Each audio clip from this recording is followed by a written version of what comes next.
बिहार की सियासत में इन दिनों एक नाम अचानक से चर्चा में आ गया है और वो नाम है निशांत कुमार का। जी हां, लंबे समय तक राजनीति से दूरी बना करके रखने वाले निशांत कुमार को लेकर के अब ऐसी खबरें सामने आ रही हैं जिन्होंने राजनीतिक गलियारों में हलचल तेज कर दी है। कहा जा रहा है कि वे जल्द ही सम्राट चौधरी की कैबिनेट में मंत्री के तौर पर शामिल हो सकते हैं। ऐसे में सवाल यह है कि आखिर ऐसा क्या हुआ कि निशांत अचानक जिम्मेदारी संभालने के लिए तैयार हो गए, जो अब तक तैयार नहीं हो रहे थे। अगर निशांत कुमार मंत्री के तौर पर सियासत में एंट्री करते हैं तो ये बिहार की राजनीति में एक बड़े बदलाव का संकेत भी माना जाएगा। कैसे, चलिए समझते हैं। नमस्कार, द हिंदी टॉप देख रहे हैं आप और मैं हूं आपके साथ जानिसार खान। दरअसल कुछ समय पहले तक तस्वीर बिल्कुल अलग थी। खबरें थी कि निशांत कुमार को बिहार के अलग अलग हिस्सों में घूम करके लोगों से जुड़ने और राज्य को समझने के लिए तैयार किया गया है। यह भी कहा गया कि इस ग्राउंड कनेक्ट के बाद ही वे सक्रिय राजनीति में कदम रखेंगे। इसी कड़ी में उनकी सद्भाव यात्रा भी शुरू हुई, लेकिन इस यात्रा से जो तस्वीर सामने आई उसने कई सवाल भी खड़े कर दिए। सूत्रों के मुताबिक आपको बताएं कि निशांत कुमार की इस यात्रा को वैसा जन समर्थन नहीं मिला जैसी उम्मीद की जा रही थी। कई जगहों पर सभाओं में भीड़ उम्मीद से काफी कम रही, यहां तक कि कुछ कार्यक्रमों में सभागार भी लगभग खाली नजर आए। ऐसे में यह सवाल उठने लगा कि क्या सिर्फ मुख्यमंत्री के बेटे की पहचान के दम पर राजनीति में मजबूत जगह बनाई जा सकती है। और यह वही मोड़ था जहां से रणनीतिक सोच बदलती नजर भी आई।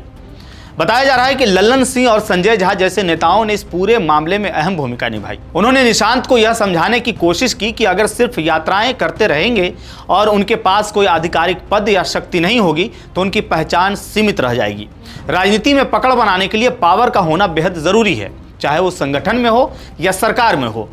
ऐसे में यहीं से कहानी में बड़ा ट्विस्ट आता है। जो निशांत कुमार अब तक सक्रिय राजनीति से दूरी बनाए हुए थे, वही अब सत्ता के केंद्र में आने को तैयार होते नजर आ रहे हैं। सवाल यह है कि क्या उन्हें यह एहसास हो गया है कि बिना किसी पद के सिर्फ एक राजनीतिक विरासत के सहारे आगे बढ़ना मुश्किल होगा, या फिर यह जदयू की एक सोची समझी रणनीति है जिसके तहत आने वाले समय के लिए नया चेहरा तैयार किया जा रहा है।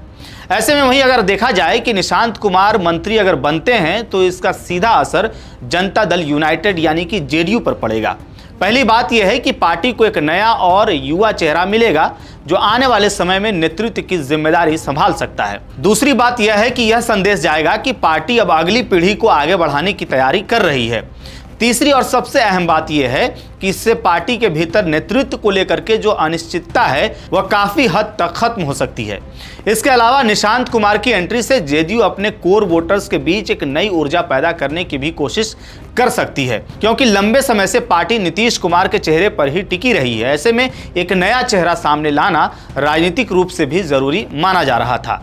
हालांकि यह रास्ता इतना आसान भी नहीं है। निशांत कुमार के सामने सबसे बड़ी चुनौती यही होगी कि वे खुद को एक स्वतंत्र नेता के तौर पर स्थापित करें, न कि सिर्फ नीतीश कुमार के बेटे के रूप में। इसके लिए उन्हें ग्राउंड पर काम करना होगा, लोगों के मुद्दों को समझना होगा और अपने फैसलों से भरोसा जीतना होगा। राजनीति के जानकारों का वही मानना है कि अगर यह फैसला सही तरीके से लागू हुआ तो यह जेडीयू के लिए गेम चेंजर साबित हो सकता है।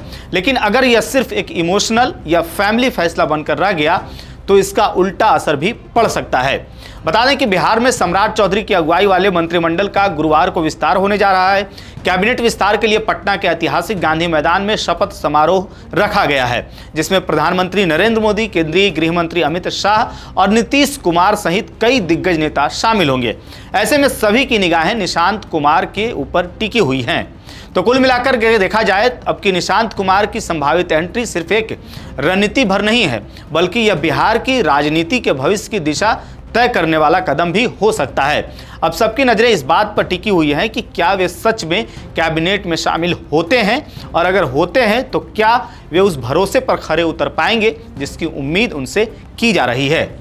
इस खबर को लेकर के आपकी क्या राय है? आप क्या सोचते हैं? क्या निशांत कुमार की राजनीति में एंट्री मंत्री के तौर पर होना इस समय ठीक है? क्या उन्हें और ग्राउंड पर काम करने की ज़रूरत थी, या फिर लोगों से मिलने जुलने की ज़रूरत थी, लोगों से बात करने की ज़रूरत थी, समझने की ज़रूरत थी, जैसा कि यह कहकर के यात्रा की शुरुआत की गई थी? आपकी क्या राय है? कमेंट बॉक्स में हमें जरूर बताइएगा। मेरा नाम है जानिसार खान, आप देख रहे हैं द हिंदी टॉप। वीडियो अच्छी लगे तो चैनल को सब्सक्राइब कीजिएगा और हमें इंस्टा, फेसबुक और एक्स पर भी फॉलो कीजिएगा।